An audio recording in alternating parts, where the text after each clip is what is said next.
Chers amis et très chers ennemis, cela il ne faut pas les oublier parce qu'ils ne nous oublient pas. Bienvenue dans quelle semaine? Alors vous excusez les moyens tout à fait rudimentaires que j'utilise, mais c'est la période des vacances et quand on est en vacances, on est un peu seul au monde. Tant mieux du reste. Alors, j'aurais aimé vous parler d'Hanouna et de cette scandaleuse décision en forme de censure décidée par l'Arcom. J'aurais aimé vous parler aussi des attaques ferroviaires. En passant, il semblerait que l'enquête s'oriente vers l'ultra-gauche. Mais bon, pour l'instant, on n'a pas encore de certitude, donc soyons prudents. J'aurais aimé aussi vous parler des ministres démissionnaires en mission. Alors comment on peut être démissionnaire et être en mission? Ça en fait partie des mystères contemporains. On pourrait même dire que ça fait partie des miracles sémantiques contemporains. J'aurais aimé aussi vous parler de celle qui se prend pour une première ministre alors qu'elle n'a même pas été nommée et qui s'en va à Lille ou ailleurs pour jouer la première ministre qu'elle n'est pas. Bon, monde de fou, monde de dingue, ding, ding, dong. Mais je ne peux pas vous parler de tout ça pour une raison très simple, c'est qu'il y a eu la cérémonie d'ouverture des Jeux Olympiques et que j'en suis encore sur je dis pas le mot pour ne pas être censuré, mais vous me comprenez. Alors d'un côté, on peut tout faire, tout se permettre, s'agiter du nombril, et de l'autre, on peut pas prononcer certains mots. Elle est belle cette époque. Oui, ces Jeux Olympiques, moi, je me suis installé devant mon poste de télé et j'ai commencé à les regarder sans aucun a priori, franchement. J'étais même content que la France puisse, pour une fois, apparaître spectaculairement présente, dans un beau spectacle. En plus, sur la scène de toutes les scènes du monde, la scène, avec nos ponts, chantés par Apollinaire, sous le pont Mirabeau, vous le savez, et chantés par bien d'autres. Eh bien non, j'ai été profondément déçu, peiné, et franchement malheureux pour l'amour que j'ai de mon pays, parce que j'aime pas quand mon pays est moche. J'aime pas quand il fait du lait, quand il fait de la laideur, j'aime pas.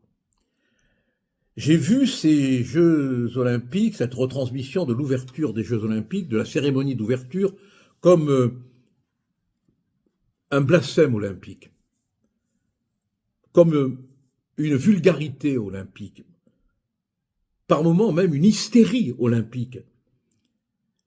Et si je n'avais pas peur que l'expression soit censurée, je dirais une connerie olympique. Et voilà. Parce qu'au fin fond de tout ça, il y a, si on veut être bienveillant, une énorme bêtise névrotique, fondamentalement névrotique.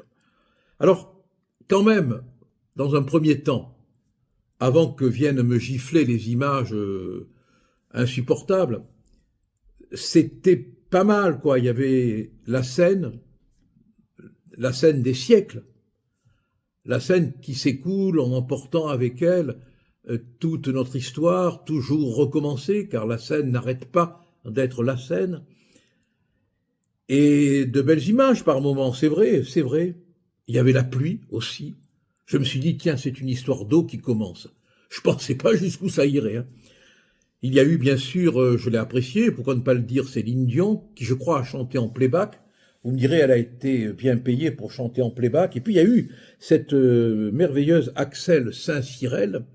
Je suis un peu étonné qu'on l'ait pas censurée parce qu'elle s'appelle Saint-Cyrel. Normalement, elle n'aurait pas dû, avec un nom pareil, figurer dans le répertoire, mais enfin, elle est passée à travers et elle a chanté une Marseillaise magnifique. Ça a été les grands moments. Ah oui, j'oubliais. On a eu aussi une scène gratuite. Pour pas un rond, on a eu une belle scène, vraiment. Macron en train de se faire huer. Je proclame ouverts les Jeux de Paris, célébrant la 33e Olympiade des temps modernes. Franchement, moi, ça m'a fait un peu plaisir, parce que, quelque part, comme on dit, il le méritait. Alors, devant quand même 1,5 milliard de téléspectateurs, ça fait mal. L'ego en prend un coup. Et puis, la cérémonie a continué et elle nous a offert ce spectacle d'exhibition, ce spectacle hystérique, wokiste, comme on dit maintenant, catophobe, un spectacle qui se voulait culturel, mais on ne peut en retenir de ce mot que les 3 premières lettres. Vous me comprenez? Oui, fondamentalement, de culturel, il ne garde plus que les 3 premiers mots. Et c'est fondamental, vous voyez ce que je veux dire, si vous me comprenez. Bon. Alors, ça a été fait dans une espèce de volonté de transgression. Mais c'est la transgression facile, quoi. C'est le triomphe des nénuphars fardés, des gélatineux dégoulinants de maquillage. C'est la mascarade des maquillés, quoi. C'était lourd, c'était surchargé, c'était tactile. Bon, c'était pas beau, quoi. Et puis, il a fallu qu'on y voit un message. Après, on va s'arrêter sur quelques scènes que je veux commenter rapidement, hein. Bien évidemment, hein, vous vous doutez desquelles. Hein.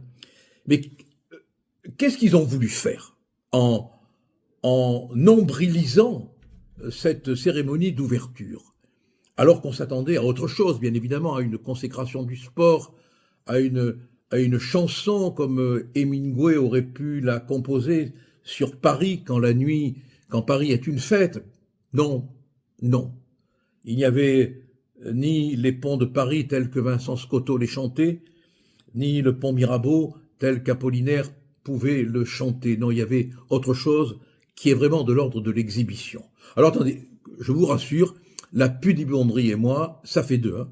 Ils font ce qu'ils veulent chez eux, peu m'importe, je ne les juge pas, je ne les condamne pas, mais qu'ils n'aillent pas se servir d'une cérémonie d'ouverture des Jeux Olympiques pour faire un numéro gigantesque de danse du ventre.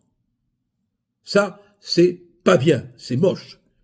Alors on a découvert quoi en regardant ce spectacle? Qu'il y a une volonté d'imposer par une minorité a une volonté d'imposer une idéologie sexuelle, vestimentaire, corporelle, pseudo-transgressive à une majorité. Et ils se disent inclusifs, républicains, amis du peuple. En réalité, c'est la dictature des petits salons parisiens. C'est la dictature des petits boudoirs, des mots que je ne veux pas employer, donc je fais très attention, des petits boudoirs parisiens. C'est ça, ils ont la prétention d'imposer cette culture du plaisir du corps, ce qui est très bien, quand c'est pas fait dans le cadre d'une idéologie. Alors qu'on aurait dû voir une cérémonie d'ouverture consacrée à la discipline sportive du corps, à l'élévation dans sa forme de compétition, dans sa forme de dispute et de concours du corps. Là, non, on a vu de la gélatine, on a vu des scènes orgiaques. C'est pas beau, quoi. D'un point de vue moral, je m'en fous, moi. Mais d'un point de vue esthétique, j'allais dire esthétique ta mère, esthétique, c'est moche, quoi. C'est moche. Et c'est d'autant plus moche que toute la planète, 1,5 milliard de téléspectateurs, ont vu ce spectacle. Alors que l'article 50 du CIO interdit toute propagande politique, religieuse, raciale. Vous entendez bien? C'est interdit. La propagande religieuse, raciale, politique. La décadence a commencé par une danse. Il fallait bien que la décadence commençât par une danse. On a vu la garde républicaine, toute auréolée de son prestige historique, garde républicaine, attention, c'est pas rien, ces deux mots. On l'a vu danser. Les images, vous les avez sous les yeux, franchement, ils étaient pas à leur place, quoi. Voilà, on pourrait dire ridicule, on pourrait dire grotesque, mais les pauvres, on les a obligés à faire ça. Des claquettes, non. La garde républicaine, non, non, non. C'est triste, quoi. C'est une espèce de déchéance insupportable. Et pourtant, on a vu ça, on a vu ça. Et après, il a fallu subir cette image insupportable de la reine de France, Marie-Antoinette, décapitée. Est-ce que ça valait la peine de montrer cette image? Est-ce que ça valait la peine de célébrer une décapitation? Est-ce que ça valait la peine d'humilier cette image de la femme, de la mère? Parce qu'au cours de son procès, elle a été flagellée en tant que mère, puisque on lui a reproché, je crois que c'est Fouquier-Tinville, me semble-t-il, sauf erreur, hein, si je me trompe, vous me pardonnerez, je parle de mémoire, qui avait avancé l'idée qu'elle aurait eu des rapports incestueux avec le dauphin, et elle avait dit « j'en appelle à toutes les mères », et la salle s'était révoltée. Cette femme qui a vécu un martyre, on ose montrer sa tête décapitée, mais je croyais qu'ils étaient contre la peine de mort. Là, ça les dérange pas? Quand c'est la tête de Marie-Antoinette, ils sont pour la peine de mort? Et où est la cohérence là-dedans? Où est le respect de la femme? Où est le respect de la mère? Où est le respect de la mort? Rien n'est respecté. Et le summum de l'irrespect est arrivé au moment où on a vu la fameuse image de la Seine, les fameuses images de la Seine, où il y avait le Christ. Pour nous chrétiens, où il y a le Christ, car il est de toute éternité présent. Est-ce que c'était nécessaire, franchement, de galvauder, de ridiculiser cet instant dans lequel des milliards d'hommes et de femmes se reconnaissent? Parce que la scène, pour nous, si c'est pas pour vous, je le respecte, mais pour nous, c'est le moment où, avant d'entrer dans toutes les humiliations, dans toutes les souffrances pour l'humanité, le Christ fonde l'Eucharistie. C'est un moment essentiel pour nous, c'est un moment de profond respect. Pourquoi l'humilier ce moment? Pourquoi le ridiculiser ce moment? Qu'est-ce que ça vous apporte d'y porter atteinte? Qu'est-ce que ça vous donne sinon une satisfaction tout à fait névrotique dont seul Freud, accompagné de Lacan, pourrait comprendre peut-être les ressorts et les significations? Oh, le Christ, il s'en fout entre nous de vos gamineries sordides, suintantes. Il s'en fout parce que avant vous, il y a eu Nietzsche et bien d'autres. Ah, c'était d'un autre niveau, c'est sûr. C'était d'un autre niveau. Mais vous avez fait scandale pour vous faire plaisir. La preuve, c'est que vous pensiez que ça allait concerner, imbécile que vous êtes, qu'un public français. Mais vous n'avez même pas imaginé que ces images qui allaient être montrées au monde entier allaient provoquer l'indignation planétaire. Et c'est ça qui vous a surpris. Et c'est ça qui fait que maintenant vous êtes confits, confits, comme des dévots, en repentance. Le cardinal Sarrat a dénoncé l'esprit de nausée et de meurtrissure qui habite Macron. Chapeau! Le replay a été supprimé par la télé. Le tweet de France TV a été supprimé. Même Mélenchon a dit, Mélenchon il est fasciste, même Mélenchon a dit que cette séquence l'avait gêné. Alors c'est extraordinaire quand Pépone devient Don Camillo, non? C'est un grand moment quand même, hein? Même Mélenchon a été choqué.